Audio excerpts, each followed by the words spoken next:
Salam, selamat pagi sobat Rasul yang dikasih Tuhan Yesus Kristus. Kembali bertemu di pagi hari ini dengan kasih karunia Tuhan. Tema pagi hari tetap yaitu hasil hidup dari Roh Kudus bagian yang ke-6, yaitu kebaikan. Mengapa kita harus hidup dengan kebaikan? Karena kebaikan itu sudah diteladankan Tuhan Yesus dalam kehidupannya pribadi sehari-hari pada waktu dia pelayanan di dunia ini.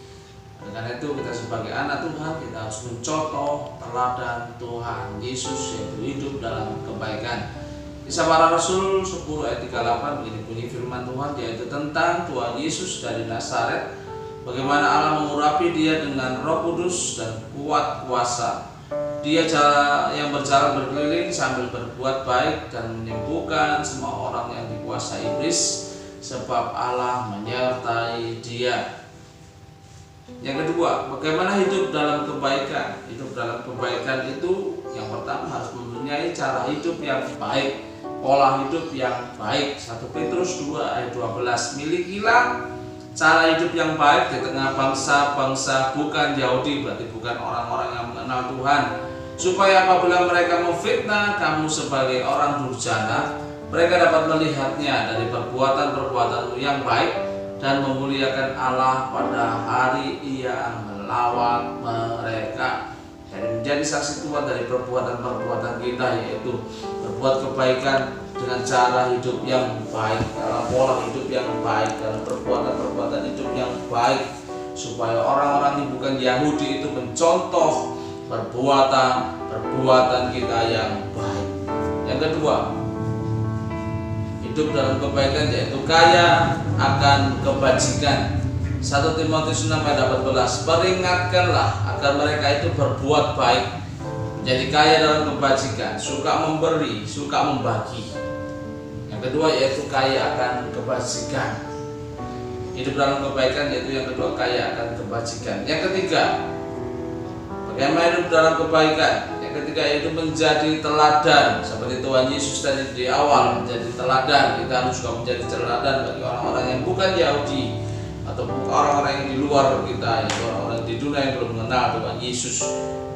Titus 2 ayat yang ke-7, dan jadikanlah dirimu sendiri suatu teladan dalam berbuat baik, menjadi satu teladan untuk berbuat baik. Hendaklah engkau jujur dan bersungguh-sungguh dalam pengajaranmu, yaitu menjadi teladan untuk berbuat baik. Yang keempat yaitu menjadi pelaku kebenaran. Yohanes 3 ayat 21, tetapi barang siapa melakukan yang benar, ia datang kepada terang, supaya menjadi nyata bahwa perbuatan-perbuatannya dilakukan dalam Allah. Yang keempat yaitu menjadi pelaku kebenaran.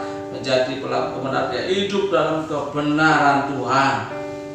Yang kelima yaitu saling memperhatikan dan mendukung. Ibrani 10 ayat 24, dan marilah kita saling memperhatikan supaya kita saling mendorong dalam kasih dan dalam pekerjaan baik.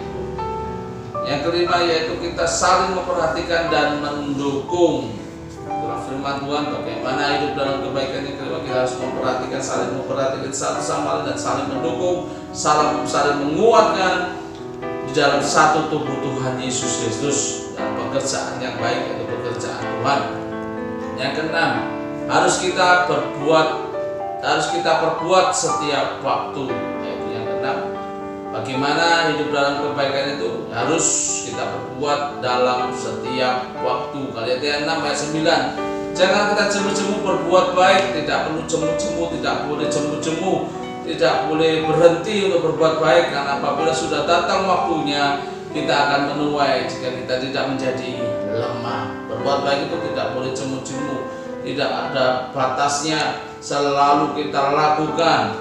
Itulah perbuatan baik. Yang ketujuh yaitu buang perkataan yang kotor. Efesus 4 ayat 29.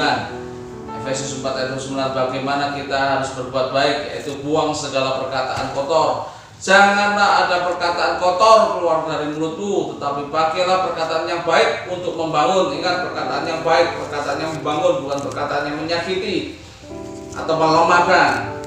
Pakailah perkataan yang baik untuk membangun, di mana perlu supaya mereka mendengarnya beroleh kasih karunia, yaitu membuang segala perkataan yang tidak baik, perkataan perkataan kotor dan sebagainya, perkataan yang menyakiti perasaan orang lain, perkataan yang melemahkan orang lain, itu kita buang supaya kita bisa hidup dalam kebaikan. Apa keuntungan berbuat kebaikan? Keuntungannya sekarang yaitu hanya dibebaskan dari kejahatan dan menjadi milik Tuhan. Keuntungan orang yang berbuat baik itu adalah dibebaskan dari segala kejahatan, dari segala dosa, dan menjadi milik Tuhan. Titus 2 ayat 14 saya akan bacakan dalam terjemahan IBIS. Ia sudah mengorbankan dirinya bagi kita untuk membebaskan kita dari segala kejahatan dan menjadikan kita suatu umat yang bebas dari dosa dan menjadi miliknya saja, serta rajin berbuat baik. Puji nama Tuhan.